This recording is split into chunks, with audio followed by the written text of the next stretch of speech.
My deadbeat fiance called me a gold digger in front of my parents because I don't want to be a traditional wife, so I put the ring down and told him that I wanted to break up. My fiance and I met on social media. He's an American who's currently working in my country. We've been dating for 3 years and been engaged for 5 months. He always tells me he's looking for a traditional woman and wants to date with marriage in mind. He said that women who can take care of the household and child-rearing are admirable, and I always agree with him without much thought because that's indeed an incredible feat. Although I come from a relatively traditional Asian family. My father owns a rice wine brewery and my mother helps him with it. Even though I said my family is pretty much conservative, from what I've seen growing up, my father never told my mother to do all the chores and he helps her with it. My father always said that he couldn't provide for the family alone and she had to work. That's why he never expected her to do everything in the house. Just like how they share the responsibilities to earn for our family, they also share responsibilities for taking care of the household. Anyway, my fiancé is working in a small university and I'm currently working in a hospital. We saved enough to buy a house with a little bit of the help of my parents, but we haven't moved in together though because you know Asian parents. On my father's birthday last week,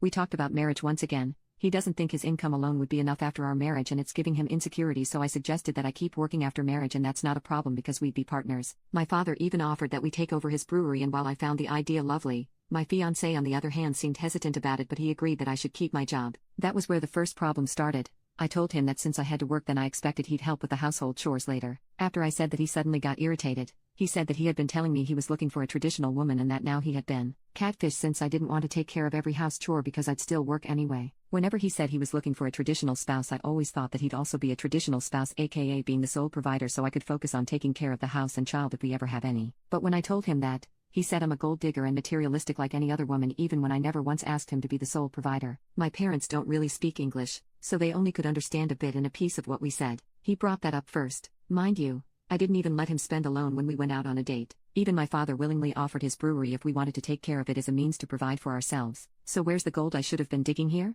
That was when I put the ring down and told him that I wanted to break up. I told him he was not traditional enough if he wanted a fully traditional wife. I didn't want to deal with someone who could easily call me a gold digger because I wanted to share the chores in front of my parents. I can't help but think if he could easily say what he said in front of my parents when we haven't married yet, then he could be saying something worse if we're married and alone. I went home alone and he texted me saying he was sorry and he didn't mean what he said. He asked to meet but I don't feel like it. His mother now trying to talk me out of it and that I'm too old to act like this, and it's the culture barrier that leads us to this point. Update. Last night I had dinner with him alongside my father. Long story short, he still didn't want to end our relationship. He apologized, saying he misspoke and wanted to fix his mistake. He said it was because he was too comfortable with me since I'm not a confrontational person and I did help quite a lot with his chores, so he thought I'd always be accommodating what he wants. I also apologized that I've never really brought this kind of topic seriously and not made sure we were on the same page whenever we did discuss this type of topic. He agreed that I should have told him before because that way it would never get to this point and then keep bringing up my bad communication. I know it's my fault too, but it didn't feel good at all hearing that from him.